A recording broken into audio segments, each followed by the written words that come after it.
Hi, my name is Nate with Naperville Music. I'm here today to go over the amazing new Yamaha CSP digital pianos. There are two digital pianos in the line, the CSP150 and Big Daddy, the CSP170, which is what we're on today. These pianos are all about what you can do with the app. The app is called the Smart Pianist app, and it does a lot of really incredible things, giving you so much potential out of this piano. I just want to go over those with you today. We'll start with the bread and butter and what these pianos are all about, which is teaching you how to play your favorite songs, okay? If you look in the app here, I'm just going to go to the menu in the top left, and I'm going to go over exactly what you find here in the main menu, but I'm going to go backwards, because the meat and the potatoes is learning to play songs that you love. Click on Song, click here to select a song. There are two different ways to do this. The first is with MIDI files, and for our purposes today, if you aren't familiar with MIDI, all you need to understand is that MIDI is a highly controllable file type, and the piano itself, or the piano app, comes with 50 popular MIDI files, 50 classic MIDI files, even some lesson MIDI files for you to learn, and you can download from over 4,000 different MIDI files on Yamaha's website. So these are all just different songs that you can purchase or use that are in the app to follow along and learn to play your songs. I'm going to select from the standard section, What a Wonderful World. Basic song we should all know. And when this opens up, here's my score, but if I don't read, no big deal. This piano is going to show me how to play this song using what Yamaha refers to as their Streamlight technology. And I'm going to ask the app to please guide not just my right, but also my left hand in playing this song. And watch how this works. This is really awesome.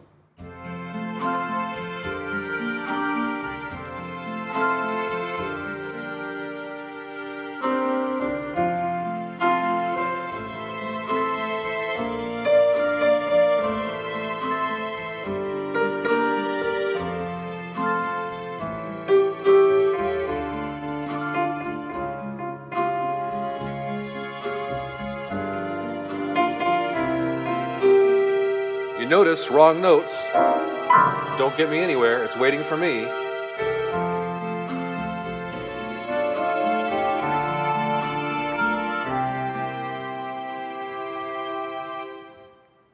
All right, there's another file type that you can use to teach yourself songs, and this, to me, is super awesome.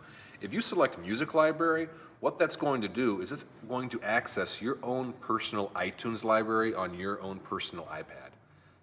These just happen to be some artists and some songs that we have loaded up on our iPad. And here's what it does. I'm going to select the Beatles, and this, I believe, is Hey Jude. Sure is. When I select this song, and by the way, since it's in iTunes, this is essentially an MP3. With this type of file, the piano app will now analyze the file, analyze the song, and it gives me a score to play along to. If I don't read notation, I can use a chord chart. And of course, it will, again, give me streamlights to teach me how to play this song. Now the score can be simple, like this, which is a simple right-hand chord, single note in your left hand, teaching you to play chords, awesome, but this is the most basic score. You can ask the piano to give you a more complicated score. There's 60 different levels of score that the piano can provide you with. But we're gonna go with the most basic, because it's simply teaching you how to play basic chords, which is super powerful, super important. Now, unlike the MIDI files, the streamlights, when they come down, they won't stop and wait for me. That's one nice thing about MIDI. But what you can do with this is you can take your tempo and you can slow it all the way down to as slow as 50% speed. It's kind of boring, but it's necessary and helpful when you're learning the song. For demonstration purposes today, so we don't bore you to tears, I'm going to slow it down to around 75-ish%. And let's give it a whirl. Hey Jude, don't make it bad. Take a sad song and make it better. And of course I tell everybody,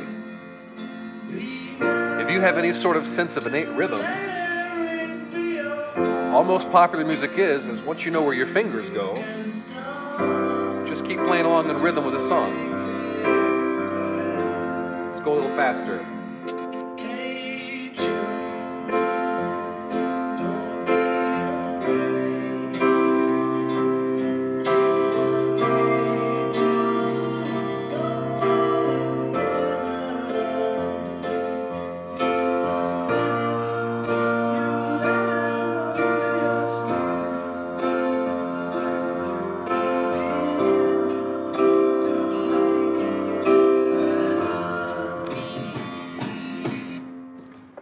awesome.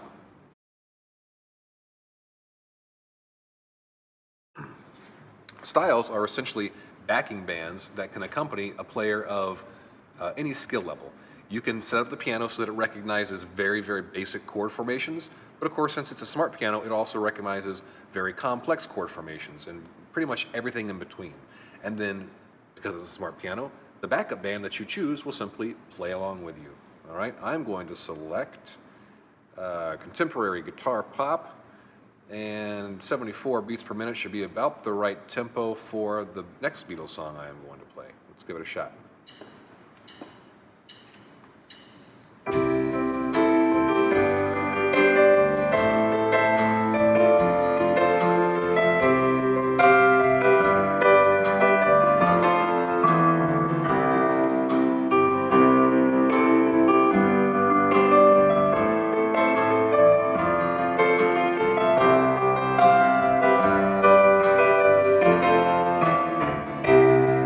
See here, or if you notice there the whole time, it was tracking what chord I was on. I ended it with the C chord, but as I played everything, it was tracking it the whole time.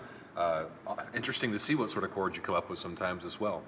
But there are so many different styles. Look at the different genres: pop and rock, soul, R&B, dance, country and blues, jazz and standards, entertainment, Latin and world. And each one of these categories has all these subcategories, and each subcategory has several different styles that you can play along with.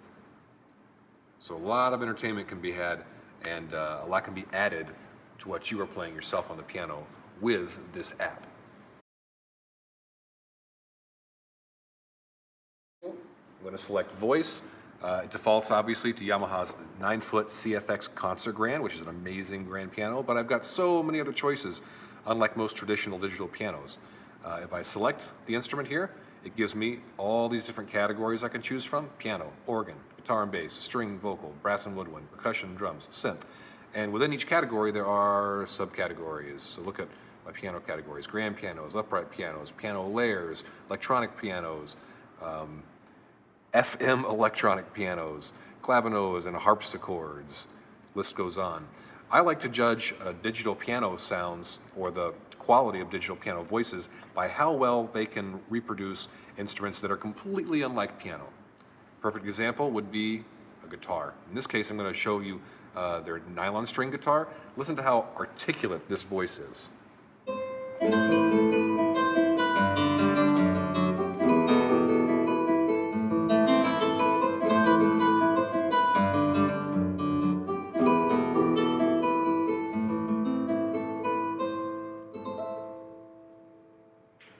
That is pretty amazing. Let's go back though for now. Let's go back to grand pianos and go back to their CFX Concert Grand, because I want to show you what it's like now to layer a sound. All right, I'm just going to click on layer, and of course I could choose from, again, any of those probably 1,000+ sounds. It defaults to strings, since it knows strings are a very common thing to layer with a piano sound. And let's just listen to what the strings and the piano sound like real quick.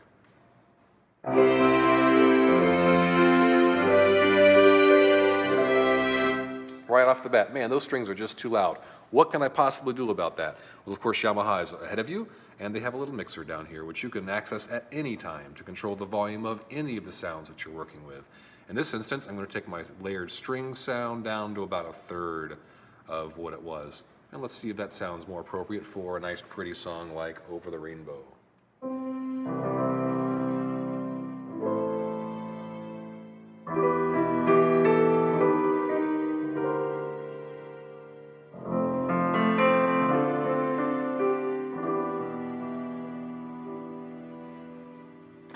Perfect. All right.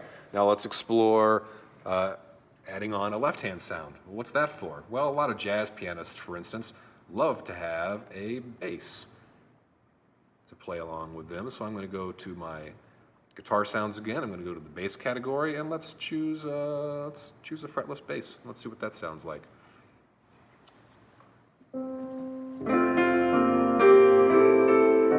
You know what? Right away, I'm thinking to myself, gosh, that fretless bass is just not loud enough. Let's go back to my mixer, and let's crank up that fretless bass. And maybe turn the piano down just a little bit in relation to the bass. Let's try it now.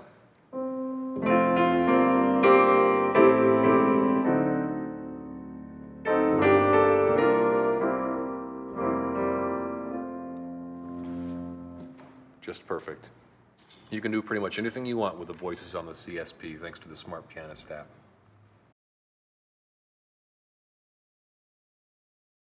So right now I want to show you exactly what this piano can do when you want to record something. Okay, it's pretty common for most digital pianos to be able to have some sort of record feature, but this is kind of extra special.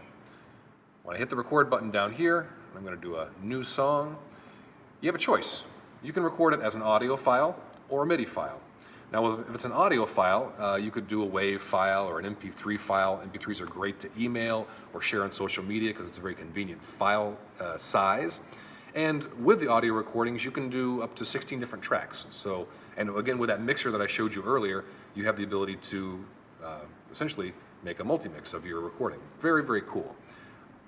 But let me show you what happens when you do a MIDI recording. This is very, very powerful stuff. I'm going to do a MIDI recording to a metronome at a BPM of about 95 because this is going to be perfect for playing just a portion of the Cheers theme. And I want to show you what happens when I'm done with my recording. So bear with me for just a minute here. 2, 3, and...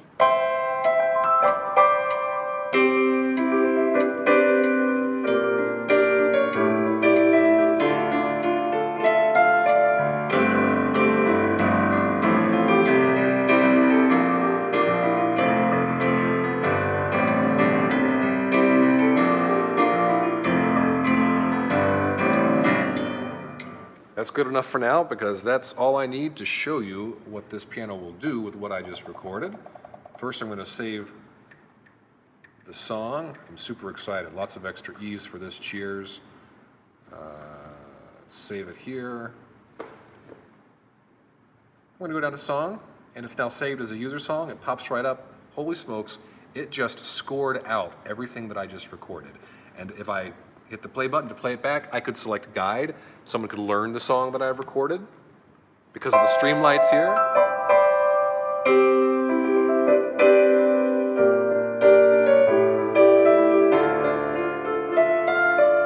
But the most powerful part, if you ask me, guess what? This app can connect directly to your Dropbox. You load this up to your Dropbox, you could take it to your computer, print off the very score that you just recorded. Amazing stuff. Piano Room is actually top of the menu list here, but it also happens to be what the app defaults to when it opens. And it starts with Yamaha's CFX Concert Grand. And why wouldn't you start there? It's one of the best concert grand pianos in the world. Let's take a listen and just see what it sounds like. I'm going to play a very basic big chord. Now, if I want with this piano, I could do something crazy like this.